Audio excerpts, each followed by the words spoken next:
Hello students, I hope you all are fine. हम unit number second का chapter number 7 bad news letters को second session में discuss करेंगे आज। अब तक हमने बैड न्यूज लेटर के अंदर meaning, how to write a bad news letter, tone of a bad news letter को डिस्कस किया है। अब हम how to write a bad news letter के दो मेथड थे हमारे, डायरेक्ट प्लान और इनडायरेक्ट मेथड। तो हमने डायरेक्ट मेथड को लास्ट सेशन में डिस्कस कर लिया था। इस सेशन में हम इनडायरेक्ट मेथड को डिस्कस करेंगे और टाइप्स ऑफ बैड न्यूज को लेटर डिस्कस करेंगे। ठीक है, तो जो हमारा डायरेक्ट प्लान होता है वो क्या होता है, डायरेक्ट प्लान के अंदर जो भी हमारी बैड न्यूज़ होती है हम उसको बिना किसी बफर को लिखे, यानी बिना किसी बात को कहे सीधा अपनी बैड न्यूज़ के ऊपर ही फोकस करते हैं और लास्ट में लेटर की कॉम्प्लीमेंट्री क्लोजिंग करते हैं, यानी पोलाइट एंडिंग करते हैं। जबकि इनडायरेक्ट प्लान में क्या था, हम स्टार्टिंग में एक बफर को यूज करते थे, यानी कुछ ऐसी बात या ऐसी स्टेटमेंट को कहते थे जो कि कॉमन फॉर ऑल होती थी, जिसमें रिसीवर और सेंडर ऐसी स्टेटमेंट से दोनों एग्री होते थे और उसके बाद हम उस के रीजन उसे बताते थे, फिर हम बैड न्यूज देते थे और लास्ट में लेटर की पोलाइट क्लोजिंग करते थे। लेकिन जो हमारा डायरेक्ट मेथड होता है इसके अंदर हम स्टार्टिंग में फोकस किस पर करते हैं, बिना बफर को यूज किए सीधा अपनी बैड न्यूज पर फोकस करते हैं और लास्ट में सजेशंस और पोलाइट क्लोजिंग करते हुए लेटर को क्लोज कर देते हैं। ठीक है, क्लियर कट स्टेटमेंट से स्टार्ट होता है बैड न्यूज लेटर। इसके दो फायदे हो सकते हैं। फर्स्ट क्या है, ये मैसेज को शॉर्टर बनाता है, यानी जो भी आपको बैड न्यूज़ देनी है उस लेटर को बहुत ज़्यादा लंबा नहीं होने देता, क्योंकि जब भी हम किसी बफर को यूज़ करेंगे, रीज़न देंगे, तो उससे हमारा लेटर का कंटेंट काफ़ी लंबा हो जाएगा।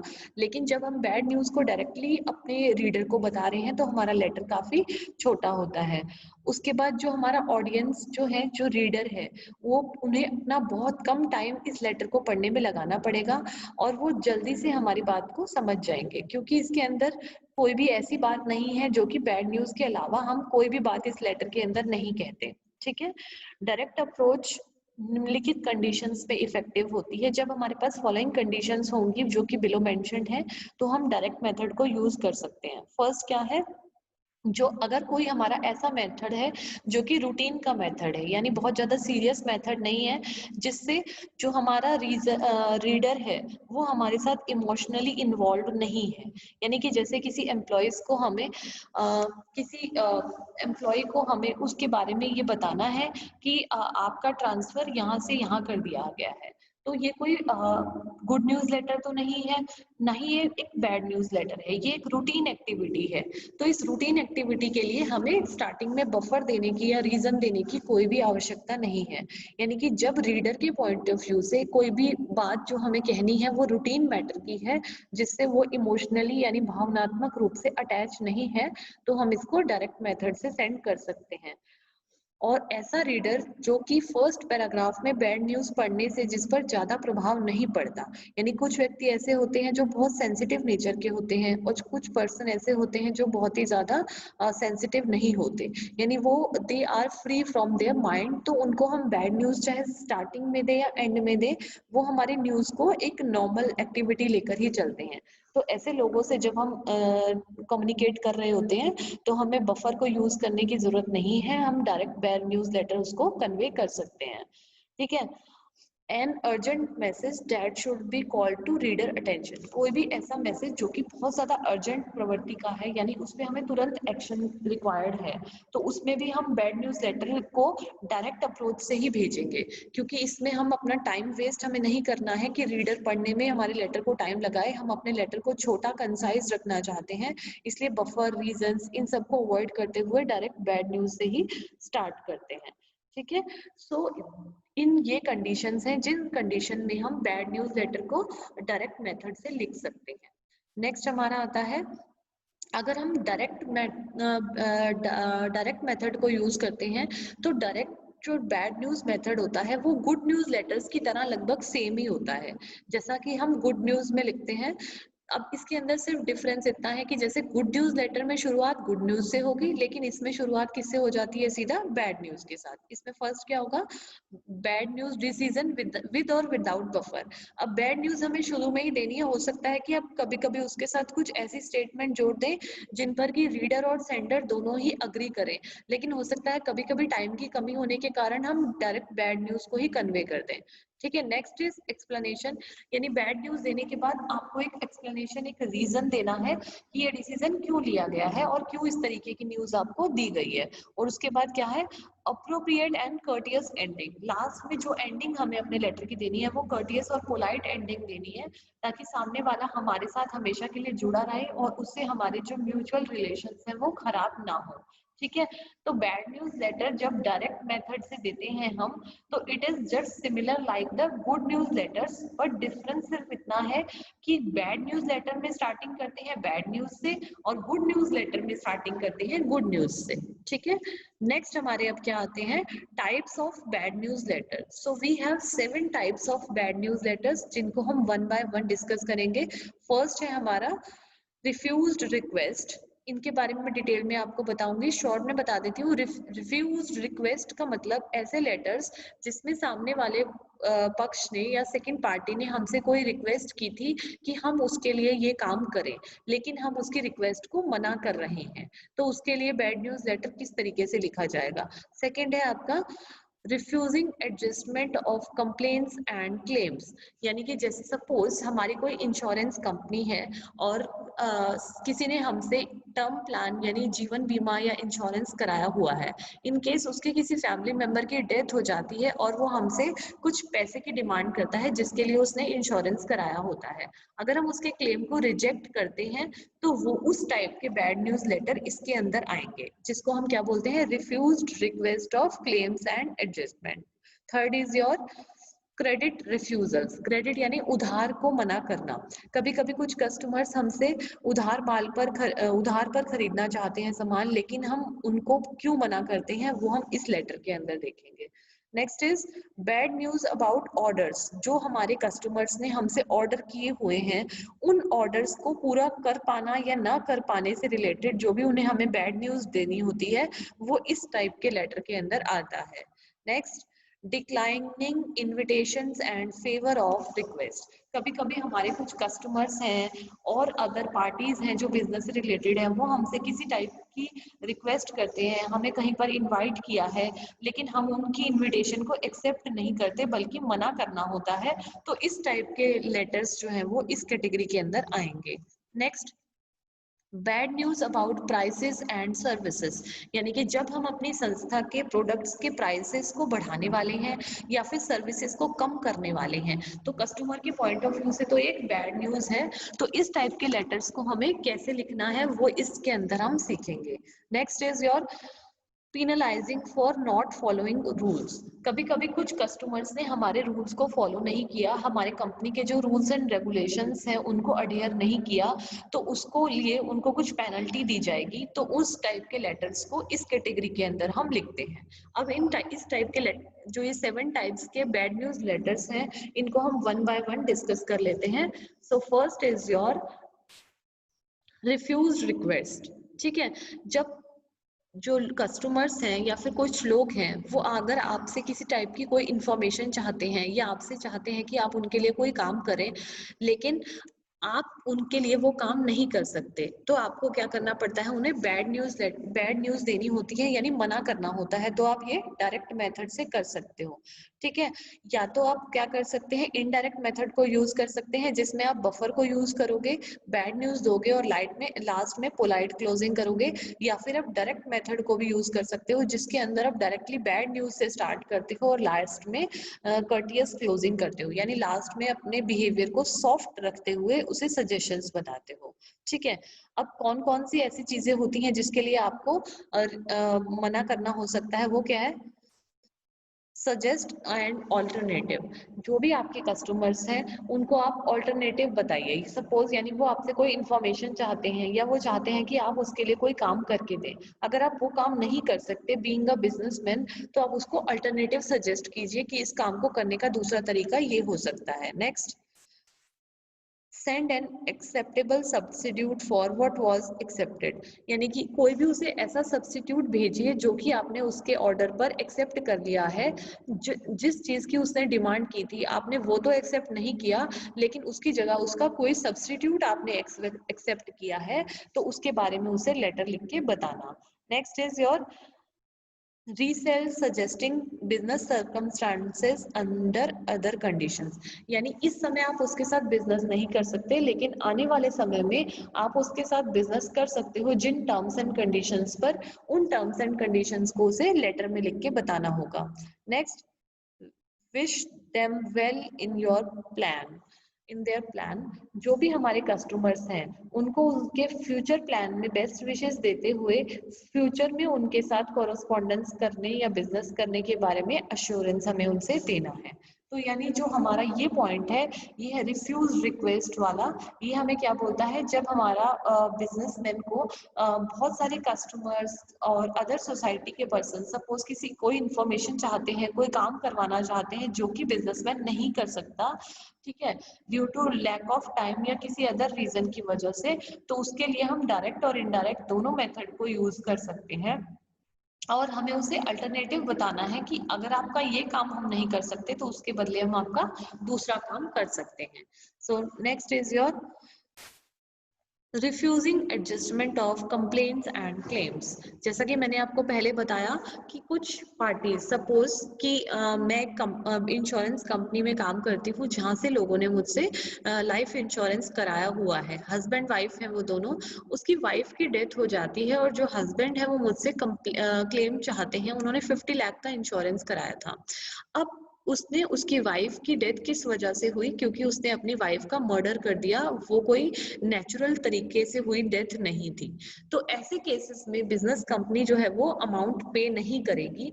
अब जब बिजनेस कंपनी के पास केस आया क्लेम सेटलमेंट के लिए, तो जो हमारा ऑफिसर है उसने वेरीफाई किया कि डेथ किस वजह से हुई।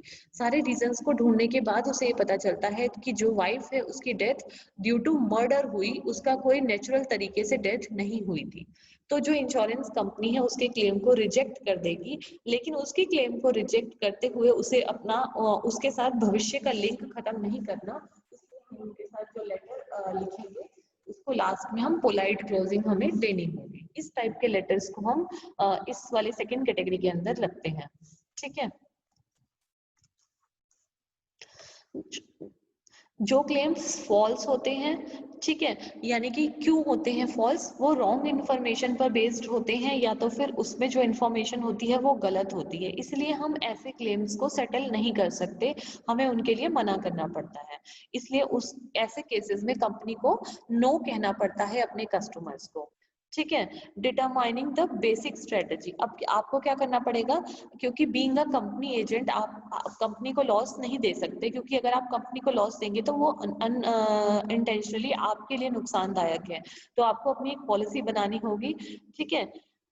आपको सबसे पहले किसी भी क्लेम को रिजेक्ट करने से पहले ये पॉलिसी डिसाइड करनी है कि किन बेसिस पर आप किसी पॉलिसी को एक्सेप्ट करोगे और किस बेसिस पर किसी पॉलिसी को रिजेक्ट करोगे। अब सबसे पहले हमारे जो कोई डिसीजन हम ले रहे हैं नेगेटिव डिसीजन, उसको सपोर्ट करने के लिए डेटा हमारे पास होना चाहिए कि जिन फैक्ट्स एंड फिगर्स पर हमने उसके क्लेम को जो है वो एक्सेप्ट नहीं किया है, ठीक है। हमको उस केस को पूरा रिव्यू करना है, अपनी पॉलिसी को रिव्यू करना है, then we have to decide कि इस क्लेम को सेटलमेंट हमें करना है या नहीं करना, ठीक है। इसी बेसिस पर हम कह सकते हैं कि जो भी रिफ्यूजल है वो जस्टिफाइड है या नहीं, ठीक है। जब भी आपने ये डिसाइड कर लिया कि आपको क्लेम को सेटलमेंट नहीं करना, तो उसके लिए आपको अपना मैसेज कन्वे करना होगा। आप ये जनरल ऑर्डर को फॉलो कर सकते हो, ठीक है। फर्स्ट आपको क्या करना है, फर्स्ट लाइन में आपको न्यूट्रल रहना है, जनरल विद द वर्ड्स रहना है, ठीक है। जो भी स्ट्रेटजी के बेस पर आपने डिसीजन लिया है वो स्ट्रेटजी को आपको कोट करना है, ठीक है। Present the strategy that explains और जस्टिफाइड, यानी कि जिस स्ट्रेटजी के बेस पर आपने उसके क्लेम को रिजेक्ट किया है उस स्ट्रेटजी को ब्रीफ में हमें उसे बताना है, ठीक है। रिफ्यूज क्लियरली एंड पॉजिटिवली, जब भी आप किसी की क्लेम को सेटल नहीं कर रहे हैं तो उसको क्लियरली रिफ्यूज कीजिए, उसको घुमा फिरा के हमें फ्रेजेस में बात नहीं करनी ताकि उसको कोई डाउट रह जाए और वो दोबारा हमें लेटर लिखे और कॉरेस्पॉन्डेंस करे। उसके बाद and with friendly words and forward looking statement. जब भी हमें अपने लेटर की एंडिंग करनी है तो उसमें हमें फ्रेंडली शब्दों का यूज करना है ताकि जो यूजर है उसके साथ हमारा लॉन्ग टर्म रिलेशन बना रहे। ठीक है। सो ये सेकेंड टाइप का लेटर था जो क्या था कि जब भी हमारे कोई कस्टमर हमसे क्लेम सेटलमेंट चाहते हैं और हमें उनके क्लेम को सेटल नहीं कर सकते due to some wrong information provided by them, false information provided by them. Next हमारा क्या आता है थर्ड। अच्छा, सेकेंड इसके अंदर क्या आते हैं, सेकेंड पॉइंट के अंदर ही जब भी हम किसी की एडजस्टमेंट को मना कर रहे हैं यानी क्लेम को सेटल नहीं कर रहे तो हम हमें कुछ चीजों का ध्यान रखना चाहिए अपने लेटर को लिखते समय। वो क्या है? ठीक है। Avoid using any kind of abusive language, यानी हमें उसे गाली गलौज वाली लैंग्वेज नहीं बोलनी है, जैसे उसे चीटर नहीं कहना है, ब्लैकमेलर नहीं कहना है। ठीक है। बैंकरप्ट भी हमें उसे नहीं बोलना है। जो भी हमारा मैसेज है, जो सेकंड पॉइंट में क्या है, जो भी हमारा मैसेज हम उसे कन्वे कर रहे हैं उसमें एक्यूरेट इंफॉर्मेशन हमें उसे देनी है, फैक्ट्स एंड फिगर्स बताने हैं, कोई भी झूठी या मिसलीडिंग इंफॉर्मेशन हमें अपने रीडर को नहीं बतानी है।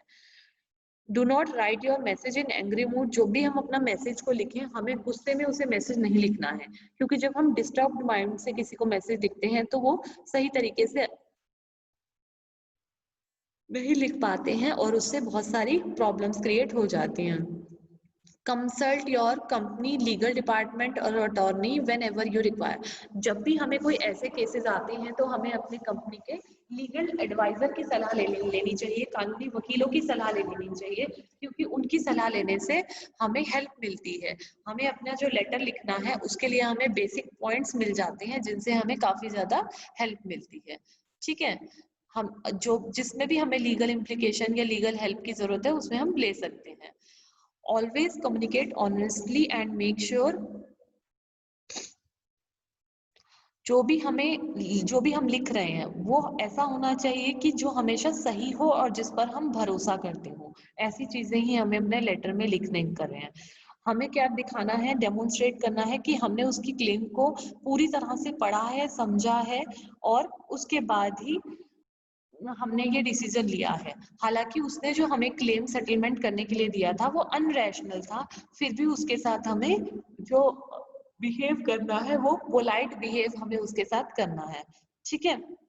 हमें लेकिन उसके साथ अपोलोजाइज, क्षमा नहीं मांगनी है, हमें उससे अपोलॉजी नहीं करनी है, क्योंकि गलती से उसने रॉन्ग इन्फॉर्मेशन दी, वो हमसे गलत कराना चाहता था, लेकिन स्टिल हमारी कंपनी की पॉलिसीज हमें गलत करने को लिए परमिशन नहीं देती, इसलिए हम उसके क्लेम को सेटल नहीं कर रहे हैं। ठीक है। रिस्पेक्टफुल एंडिंग नोट हमें देना है। एंड में जब भी हम लेटर की क्लोजिंग करनी है तो रिस्पेक्टफुल तरीके से हमें एंडिंग करनी है, ताकि कंपनी की गुडविल और जो लेटर को लिख रहा है उनकी गुडविल जो है वो बनी रहे। So clear the. यहाँ पर हमारे दो पॉइंट्स खत्म हो जाते हैं। फर्स्ट पॉइंट हमारा क्या था, रिफ्यूज्ड रिक्वेस्ट, और सेकंड पॉइंट था हमारा refusal of adjustment of claims and complaints. Next हमारा थर्ड पॉइंट क्या आता है, क्रेडिट रिफ्यूजल्स। क्रेडिट रिफ्यूजल्स का क्या मतलब है, जब भी कोई कस्टमर हमसे उधार माल खरीदना चाहता है या फिर हम किसी बैंकिंग सेक्टर में हमसे लोन चाहते हैं, ठीक है, तो उस केसेस में अगर हम उन्हें क्रेडिट नहीं दे पा रहे हैं यानी उनकी रिक्वेस्ट को हम मना कर रहे हैं किसी कारणों की वजह से, तो वो सारी एंट्रीज इसके अंदर आएगी। हम उन्हें मना क्यों करते हैं, हम उन्हें मना क्यों करते हैं, क्योंकि ये एक पर्सनल थिंग है। क्रेडिट हम तब देते हैं किसी को, उधार पर सामान हम कब देते हैं जबकि उनका पूरा ट्रैक रिकॉर्ड सही होता है, उन्होंने हमें लास्ट पूरी पेमेंट्स की हुई होती हैं, उनकी पेमेंट्स में कहीं कोई परेशानी नहीं है, उनके साथ अगर हमने पहले कोई बिजनेस किया है तो वो बिजनेस बिल्कुल ठीक चला है, उसमें कोई परेशानी नहीं आई है, तभी हम उन्हें नेक्स्ट टाइम पर क्रेडिट देना एक्सेप्ट करते हैं। लेकिन अगर उनकी पुरानी टर्म्स एंड कंडीशंस सही नहीं रही, उसने हमारी कंपनी के साथ धोखा किया था, हमें पेमेंट टाइम पर नहीं दी थी, इंटरेस्ट टाइम पर नहीं दिया था, तो हम नेक्स्ट टाइम उन्हें लोन नहीं देंगे। ठीक है। अब कोई भी जो कस्टमर्स होता है वो क्रेडिट रिफ्यूजल को अपनी पर्सनल इंसल्ट मानता है, यानी जब भी हम किसी को उधार देने से मना करेंगे तो वो ये सोचेगा कि क्या मतलब मुझे इस काबिल नहीं समझते हैं कि मैं टाइम पर पैसा चुका पाऊंगा, या मुझ पर भरोसा नहीं करते हैं। तो हमें जो भी अपना लेटर लिखना है वो बहुत ध्यान से हमें लिखना है, क्योंकि हम उन्हें मना करने वाले हैं। ठीक है, इसके अंदर इनडायरेक्ट स्ट्रेटजी को हम यूज कर सकते हैं, इस क्योंकि ये गुड बिजनेस एटिकेट को शो करती है। अगर हम डायरेक्टली किसी को मना करेंगे क्रेडिट देने से, तो उससे उस पर गलत प्रभाव जा सकता है, हमारी कंपनी की गलत इमेज हो सकती है। लेकिन अगर हम इनडायरेक्ट मेथड को यूज करते हैं, तो उसके अंदर पहले हम बफर देंगे, यानी कुछ ऐसी म्यूचुअल बात एग्रीमेंट या म्यूचुअल चीज कहेंगे जिस पर रीडर और सेंडर दोनों एग्री करेंगे, और उसके बाद रीजंस देंगे कि हम उसे क्यों क्रेडिट देने से मना कर रहे हैं, और लास्ट में बैड न्यूज देते हुए पोलाइट क्लोजिंग करेंगे। ठीक है, जो कि अब जो हम उसे उधार नहीं दे रहे वो किस वजह से, क्योंकि बहुत सारे रीजन हो सकते हैं, पर्सनल रीजंस भी हो सकते हैं, लीगल रीजंस भी हो सकते हैं। ठीक है, उसके प्रूवन रिकॉर्ड यानी उसका पिछला रिकॉर्ड आपके पास अगर है, तो उसको बेस बनाते हुए हमें अपने उसके क्लेम को मना करना है। ठीक है, अब जो क्रेडिट रिफ्यूजल वाले लेटर्स होते हैं, उनको हमें निम्न तरीके से हम मना कर सकते हैं। सबसे पहले हम एक बफर को हमें ऐड करना है। बफर एक वो स्टेटमेंट होती है जो कि common for both the parties होती है। Introduce a topic that is relevant, कोई भी हमें ऐसा टॉपिक अपने लेटर में इंट्रोड्यूस करना है जो कि संबंधित होना चाहिए रीडर से और हमारी संस्था से, उसको हम बफर के रूप में ऐड कर सकते हैं। लेकिन टॉपिक जो है वो इररेलीवेंट नहीं होना चाहिए।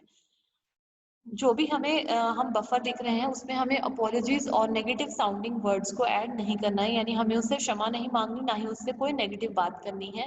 Next is phrase the buffer to avoid misleading the reader. जो भी हम बफर बना रहे हैं स्टार्टिंग में, यानी बैड न्यूज देने से पहले जो कुछ भी हम लिख रहे हैं, उसको हमें फ्रेजेस इस तरीके से लाइंस हमारी होनी चाहिए, छोटी होनी चाहिए और सही होनी चाहिए। ठीक है, limit the length of the buffer, हमारा बफर इतना लंबा नहीं होना चाहिए कि यूज जो हमारा रीडर है वो उसी के अंदर खो जाए। हमारा बफर जो है वो बहुत छोटा होना चाहिए। ठीक है, express appreciation for the credit request, हमें उसको अप्रिशिएट करना है कि उसने हमारी कंपनी को इस लायक समझा कि हमें उसे उधार पर माल बेच सके, उसको हमें अप्रिशिएट करना है। इंट्रोड्यूस रीसेल इंफॉर्मेशन, कोई भी अगर दोबारा कोई आप उसके साथ रीसेल वाला काम करना चाहते हो या किन टर्म्स एंड कंडीशंस पर करना चाहते हो, उन रीसेल कंडीशंस को हमें उसे बताना है।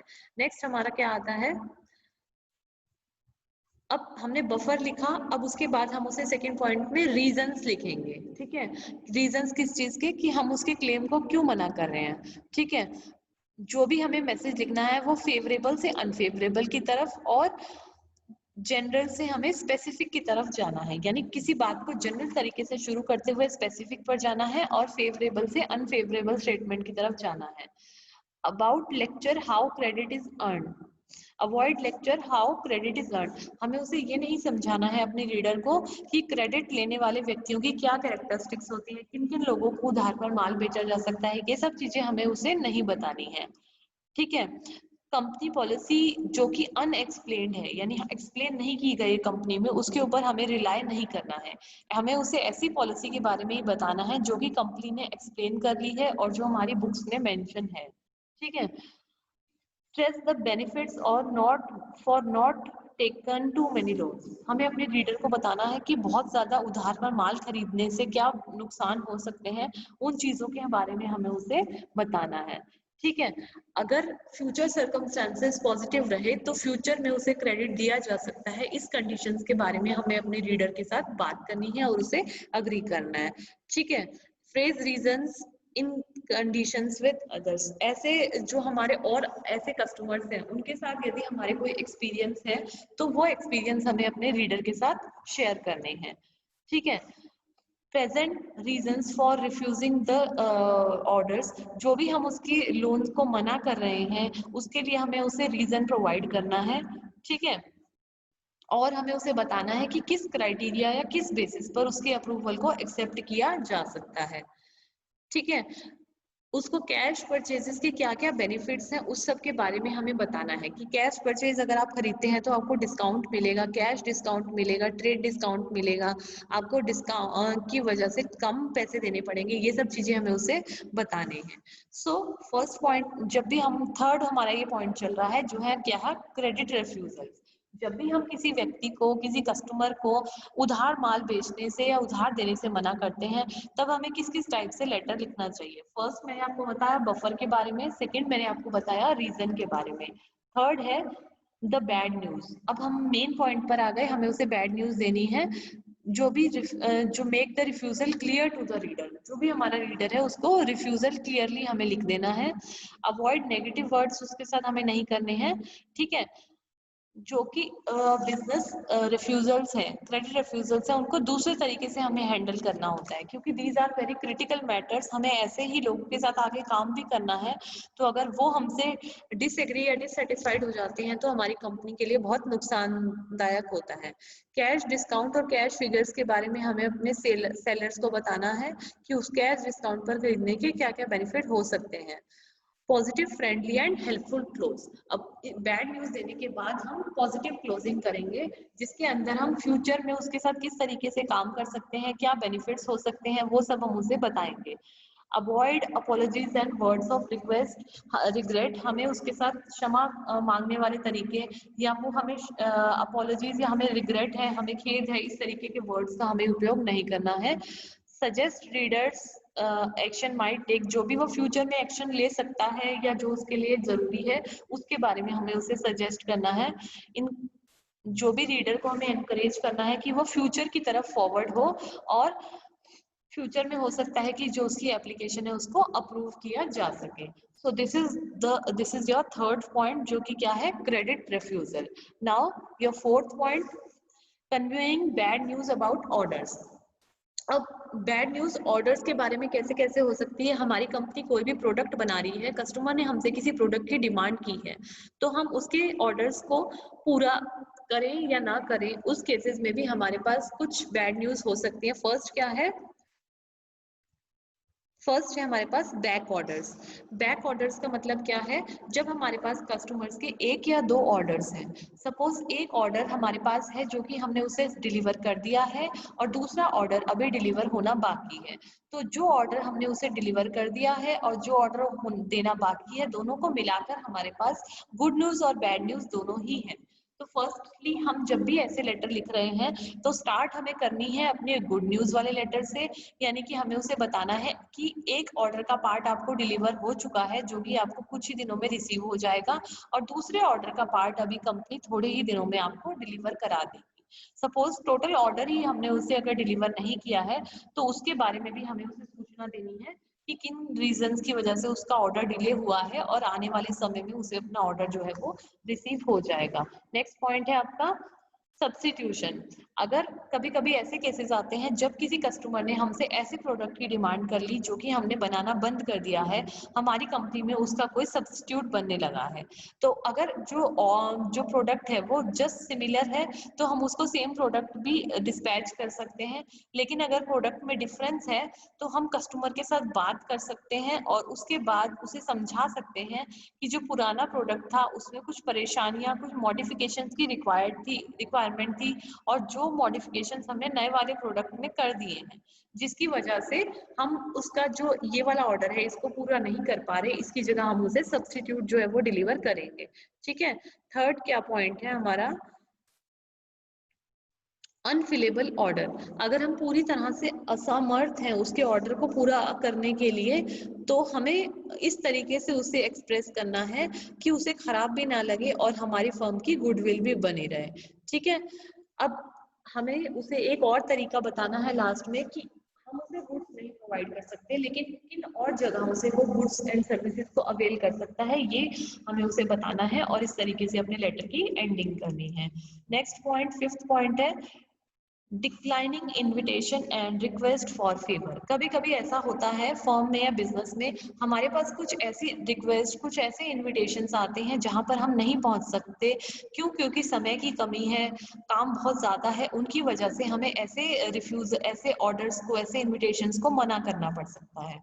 इस केस में हमारे, जैसे ये एक एग्जाम्पल है कि संजय मोदी जो है, रिलायंस इंडस्ट्री के मालिक, वो मोदी जी को मना कर रहे हैं एक लेटर के थ्रू, जिसमें वो बता रहे हैं कि पहले जो कॉन्फ्रेंस हुई थी उसमें वो स्पीकर बने थे, जिससे उन्हें बहुत अच्छा लगा, लेकिन इस टाइम वो 2 हफ्ते के लिए अपनी कंपनी के साथ कुछ मामलों में फंसे हुए हैं जिसकी वजह से वो इस इनविटेशन को एक्सेप्ट नहीं कर पा रहे हैं, तो इसके लिए वो बैड न्यूज लेटर लिख रहे हैं। ये आप एग्जाम्पल यहाँ से देख सकते हैं। ठीक है, तो क्लियर हो गया।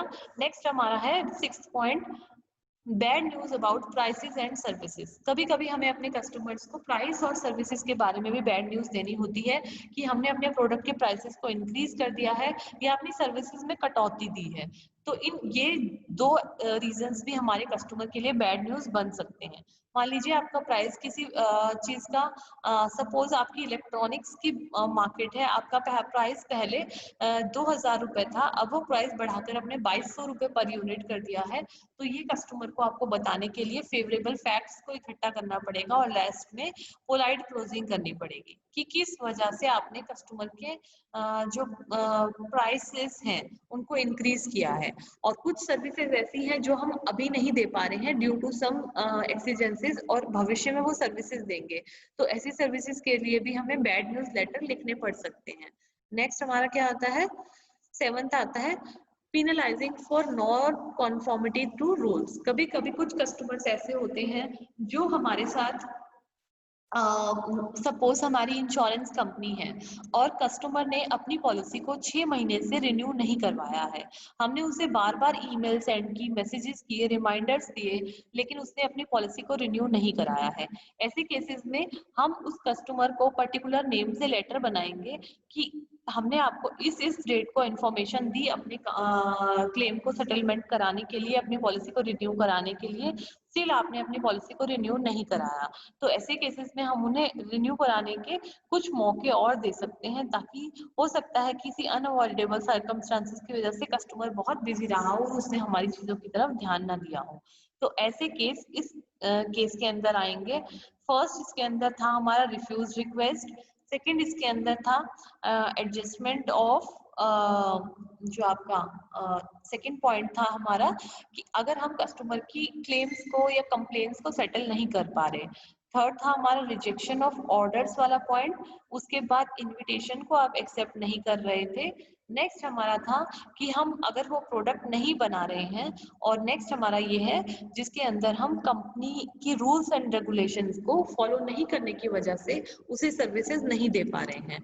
तो हमें सबसे पहले उसे इस तरीके से अपने बैड न्यूज लेटर को लिखना है। इनडायरेक्ट मेथड के अंदर हमें बफर से स्टार्ट करते हैं, रीजंस बताते हैं, बैड न्यूज देते हैं और पोलाइट क्लोजिंग करते हैं।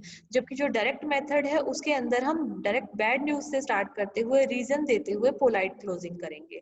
डिफरेंट टाइप के बैड न्यूज लेटर के लिए आपको अपने एग्जाम्पल को भी कोट करना है और एग्जाम में उस एग्जाम्पल को लिख करना है अपने एक्सप्लेनेशन के साथ में, so that you would be able to secure good marks. अपने जो भी हम डायग्राम्स बनाएंगे फ्लो चार्ट्स के थ्रू अपनी इंफॉर्मेशन को प्रेजेंट करना है। रिमेंबर स्टूडेंट्स, जितनी अच्छी आपकी प्रेजेंटेशन होगी आप एग्जाम में उतने ही अच्छे मार्क्स सिक्योर करने के लिए एलिजिबल हो पाओगे। Thank you students.